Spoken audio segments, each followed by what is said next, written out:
So thumbnails are the images shown for your videos. They go hand in hand with the headline and they play a huge role in getting people to click on your videos. Again, think about it like a Facebook ad. If your ad image and headline suck, then your ad's not going to get clicks.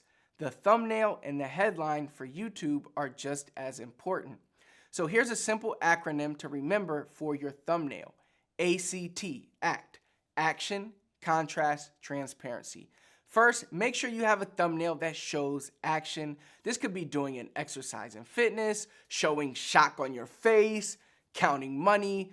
Show either an action that will get them the end result that they're searching for, or straight up show them the end result. Referring back to my How to Jump Higher Instantly video with over 7.6 million views, you can see me dunking in the thumbnail.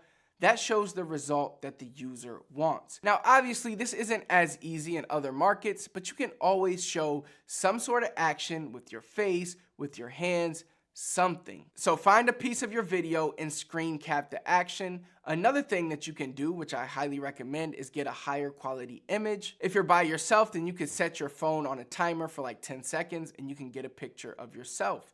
Now, these images are usually higher quality than screen cap images.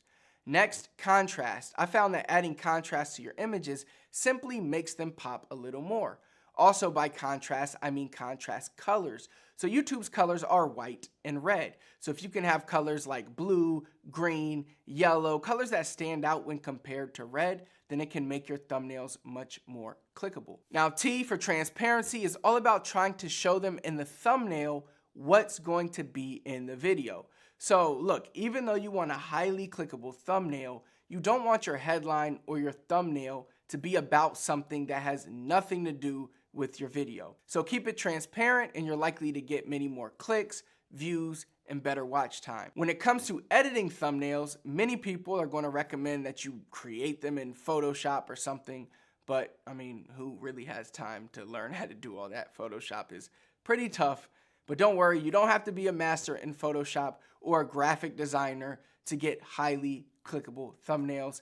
Here's how I do them, all right? If I can't get a good picture taken of myself, then I'll simply go to my video, screen cap the image that I want, go to Canva, simply click the YouTube template on Canva, upload my thumbnail, add a little contrast, and boom.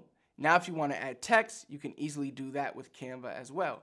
It shouldn't take you longer than 5 minutes to create a good thumbnail. But if you can't get to a computer, simply download the Canva app and create your thumbnail there. Canva is free, even though they do have a paid version. Now, just like with equipment and videos, as you get better with your YouTube channel, as your YouTube channel grows, as you learn more about your audience, your thumbnails will naturally get better because you will start learning what your audience clicks, and eventually you'll develop a style for your thumbnails that you like.